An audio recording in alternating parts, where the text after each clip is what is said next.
ऐतिहासिक रथयात्रा द्वारा भगवान महावीरना सिद्धांतों प्रचार, जैन धर्मનો પ્રભાવ વધારવા અને સમગ્ર દિગંબર જૈન સમાજને એક મંચ પર લાવવાના હેતુથી શ્રી મહાવીર જન્મ કલ્યાણક મહોત્સવ સમિતિ અને શ્રી આદિનાથ દિગંબર જૈન યુવક મંડળ દ્વારા ભવ્ય રથયાત્રાનું આયોજન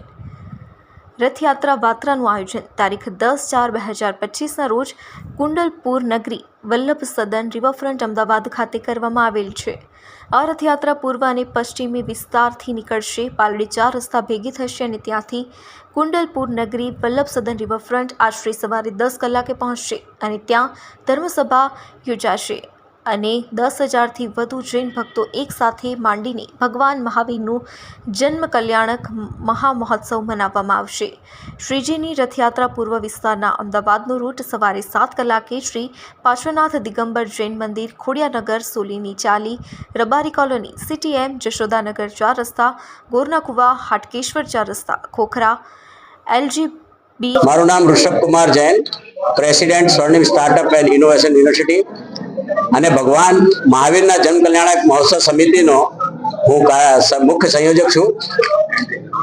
ભગવાન મહાવીરનો જન્મ કલ્યાણક 56 મંદિર, દિગંબર જૈન સમાજના 56 મંદિરો ભેગા મળીને એક સાથે ભવ્ય અને વિશાળ અદ્ભુત રૂપે મનાવવાનું આયોજન કરવામાં આવ્યું છે, જે 10 એપ્રિલ 2025 ના રોજ અલગ અલગ મંદિરોથી ભેગા થઈ બે રથયાત્રાના રૂપમાં રિવરફ્રન્ટ, જ્યાં કુંડલપુર નગરી, જ્યાં ભગવાનનો જન્મ થયો હતો એવી કુંડલપુર નગરીમાં ત્યાં રથયાત્રા આવશે। સંત શિરોમણી આચાર્ય શ્રી વિદ્યાસાગરજી મહારાજના પરમ શિષ્ય મુનિ શ્રી અજીત સાગરજી મહારાજ અને યશમતી માતાજી એમના સત્સંગ સાથે આ એમનો આશીર્વાદ અને સાનિધ્ય આ કાર્યક્રમને મહોત્સવને મળશે। 5 ભગવાન આવશે અલગ અલગ વિસ્તારમાંથી અને 5 ભગવાન અને મહારાજના સંઘ સાથે કુંડલપુર નગરીનું ઉદ્ઘાટન થશે। પછી બધા શ્રાવક સાથે મહારાજ અને ભગવાન મંચ ઉપર આવશે। મંચ ઉપર ભગવાન મહાવીરનો જન્મ થશે। એ જન્મ કર્યા પછી ભગવાનને પહાડ ઉપર લઈ જવામાં આવશે, કૈલાસ પર્વત ઉપર, ત્યાં ભગવાનનો જન્માભિષેક થશે અને જે તીર્થંકર છે, જે મૂર્તિઓ આવી છે ભગવાનની, એનો મસ્તાભિષેક થશે અને પછી અમારા શ્રેષ્ઠીઓ શ્રાવકો પોતાના ભગવાન મહાવીર વિશે થોડું બોલશે અને પછી મહારાજ શ્રીનું મંગલ પ્રવચન અને આશીર્વાદ પ્રવચન થશે।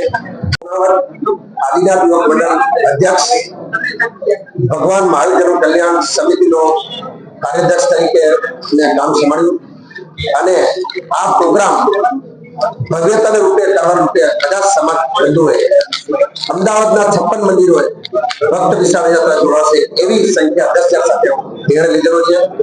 ભગવાન મહાવીરની અંદર એક રથ, જે રજત રથ છે, એને સાથે શ્રીજીને લઈને અમદાવાદની નગર ભ્રમણ કરીશું અને ત્યાંથી કુંડલપુર વલ્લભ સદન પહોંચશે।